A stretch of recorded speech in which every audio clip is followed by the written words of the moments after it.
بسم اللہ الرحمن الرحیم۔ السلام علیکم ورحمۃ اللہ وبرکاتہ۔ دوستو، آج آپ حضرات کی سامنے نماز کی کچھ فضیلت پیش کر رہا ہوں۔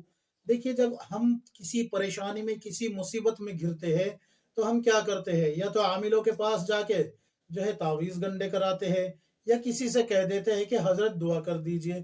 حالانکہ اصل ہمیں اللہ کے سامنے جھکنا ہوتا ہے۔ اصل تو جس کے اوپر مصیبت آئی ہے نا، جس پہ پریشانی آئی ہے، اس کو اللہ کے سامنے رجوع کرنا چاہیے تھا نا۔ اس کی مثال یہ سمجھے کہ ایک آدمی کو درد ہے، پریشانی ہے، بخار ہے، لیکن وہ کہے کہ بھائی تم انجیکشن لگوا لو، تم دوائی کھا لو۔ یعنی کہ بیمار خود ہے اور دوائی اور انجیکشن دوسرے کو کرا رہا ہے ڈاکٹر سے۔ تو بتاؤ، اس بیمار کو فائدہ ہوگا یا نقصان؟ اس کو اور مزید نقصان ہو جائے گا۔ میں یہ نہیں کہتا کہ دعا کرانے سے نقصان ہوگا، نقصان یہ ہوگا اس کو کہ رجوع اس کو کرنا چاہیے تھا اللہ کی طرف، اس کو معافی مانگنی چاہیے تھی اپنے گناہوں سے، اس کو اللہ سے مدد مانگنی چاہیے تھی۔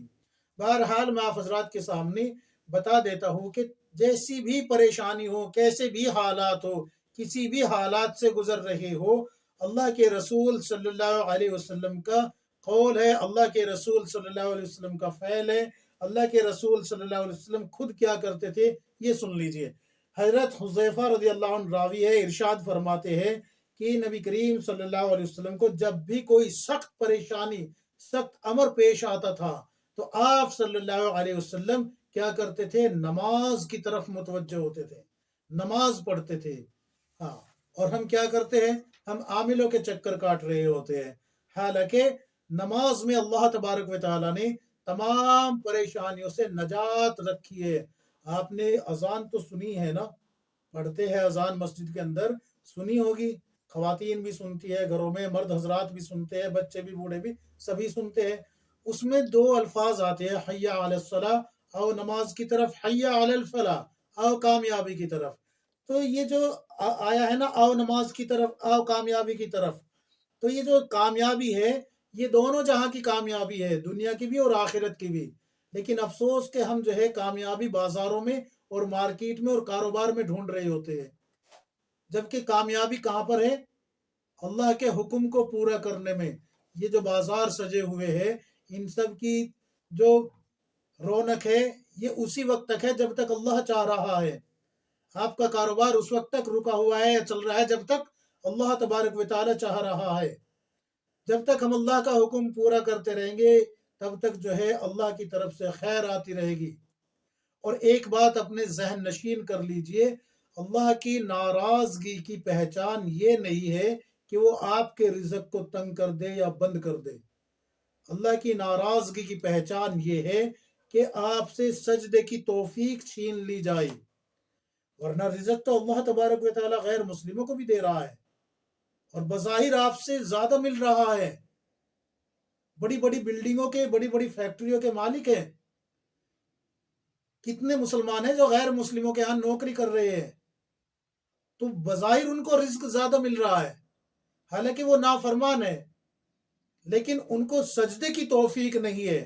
اور اگر ان کو سجدے کی توفیق نہیں ہے اور آپ بھی سجدے کی توفیق سے محروم ہو گئے، آپ بھی اللہ کا ذکر کرنے سے محروم ہو گئے، آپ بھی اللہ کے احکام کو توڑ کے زندگی گزار رہے ہیں، تو پھر آپ مسلمان تو ہوگے، کافر تو نہیں ہوگے، مسلمان تو ہوگے، لیکن بتائے تو صحیح، اللہ کے رسول صلی اللہ علیہ وسلم نے فرمایا کہ اسلام اور کفر کے درمیان ایک آڑ وہ نماز ہے۔ جس نے نماز قائم کی، اس نے اپنے دین کو قائم کیا، اپنے دین کو بچا لیا، اپنے دین کو بنا لیا، اور جس نے نماز چھوڑ دی، اس نے اپنے دین کو ڈھا دیا۔ تو خود فیصلہ کرے کہ ایک کافر ہے جو بے نمازی ہے، اور ایک آپ مسلمان ہیں جو بے نمازی ہے، تو کتنا فرق ہے؟ صرف کلمے کا فرق رہ گیا، صرف یہ فرق رہ گیا کہ آپ اسلام کے احکام کو مانتے ہیں لیکن عمل نہیں کر رہے، اور کافر کیا ہے کہ اسلام کے احکام کو نہ مانتا ہے، نہ جانتا ہے، اور نہ عمل پیرا ہے۔ یہ فرق رہ گیا۔ تو میں آپ حضرات کے سامنے بتا رہا ہوں کہ صلاۃ الحاجات پڑھا کرے۔